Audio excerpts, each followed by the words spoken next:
Hey guys, Derek here, and today I want to go through some simple strategies to reduce sugar. Our diets today are just crammed full of sugar, and a lot of times we don't even know where the heck we're getting it from.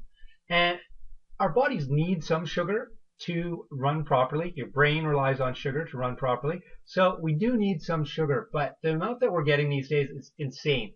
And it's causing the obesity epidemic. It's causing lots of problems: diabetes, prediabetes, metabolic syndrome, syndrome X, you name it. And it's just causing tons and tons of problems. So let's look at a few ways that we can really quickly start to adjust our sugar content, okay?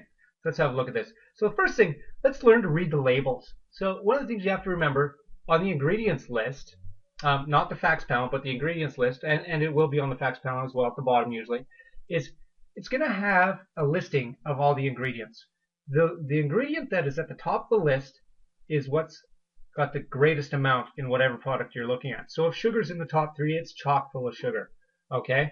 As the list goes on, less of certain ingredients are available in that food. Okay. Let's see. Sugar is often disguised. A lot of people don't realize this as other names. So when we're looking at the facts panel, if you look at this one, under the ingredients, it's got soy, grits, you got honey, that's sugar. You've got brown rice, honey, that's sugar. Cane syrup, that's sugar. What else do we got? Cane syrup again, that's sugar. So your ingredients, and this is on a very a brand that's well respected within the food industry as to be healthy for you. Now, not to knock this brand, it's probably better for you than a lot of them out there. But look at the sugar content. You've got soy, grits, then honey. So that's one of your biggest amounts of ingredients in this product is honey. So you're going to have a lot of sugar. On the facts panel, it actually says 9 grams of sugar per 1 cup. So again, let's look at that. 1 cup of this cereal, nobody, unless you're my daughter who's 3, eats 1 cup of cereal. Usually you'll fill your bowl, load it up with milk, and you probably got 2.5 cups. So you're looking 20 plus grams of sugar at that point. Okay, so just something to be conscious of. Make sure you read the facts panels. There's other cereals out there with less sugar. Unfortunately, almost all cereals on the market are quite heavy with sugar and quite heavily refined. So not always the best option anyway. So that's why I picked cereal as an example. Okay, let's go back to the sugar. So another way to get rid of some sugar in your diet is drink some more water. Instead of drinking your fruit drinks, sport drinks, pop, soda, energy drinks, even sweet tea and coffee. And juices, a lot of people don't understand that your fruit juices, just a regular fruit juice that's 100% juice, is really high in sugar because it's compressed into a small amount. You get a lot of sugar in that. Okay, so let's look at this facts panel. This is an actual panel from 100% apple juice. So if you were to drink 1 full glass, you'd be getting 26 grams of sugar. Well, that's equivalent to a can of pop. I mean, obviously the fruit juice has other attributes to it that are good for you, phytochemicals and stuff like that. But at the end of the day, your sugar content, a lot of people don't realize, why am I getting so much sugar in my diet? How can I be a diabetic? How can I be pre-diabetic? A lot of times it's what you're putting in without adding the sugar. And a lot of us add sugar to our coffees and our teas and stuff like that. So this gives you an idea. Even just regular fruit juice, chock full of sugar, okay? So you always have to be aware of that. Next, okay, we're going back to cereal. So the reason I harp on cereal is, it's been pounded into our head since I was a kid. I mean, I'm 42. Since when I was a kid, cereal was the food. You had to have cereal. It was good food. Or you had to have breakfast. And what become commonplace is everybody thinks that cereal is pretty good for them. And what do you grab? Especially if you're a bachelor like I was back in the day, what do you grab if you don't have anything else in the house? You grab a bowl of cereal, put some milk in it, you think you just had a complete meal. Well, here's some problems with cereal. One, they're hugely full of sugar, and they're full of empty calories.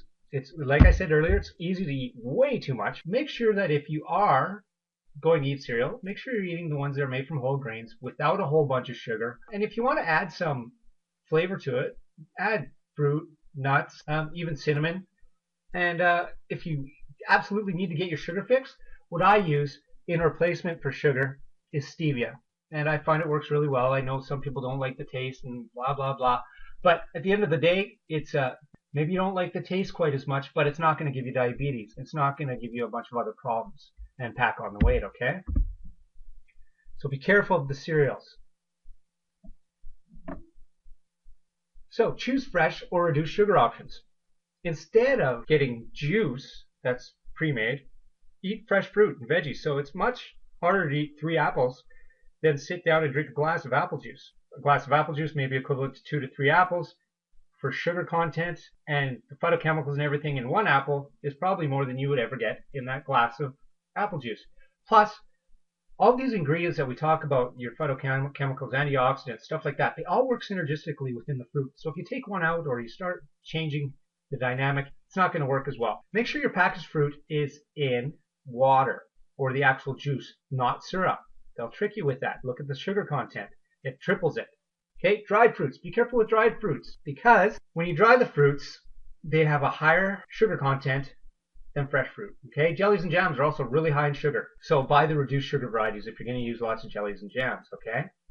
Next, keep the sugar out of the kitchen. So do a pantry check. Do you have sugar? Do you cook with it?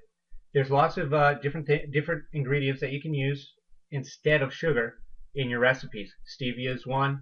You can use molasses sometimes, still a little bit high in sugar. Honey sometimes, still high in sugar, but more natural, it's not refined. There's lots of sugar-filled foods that are in your cupboards, okay? Now we looked at the facts panel, we know how to read that.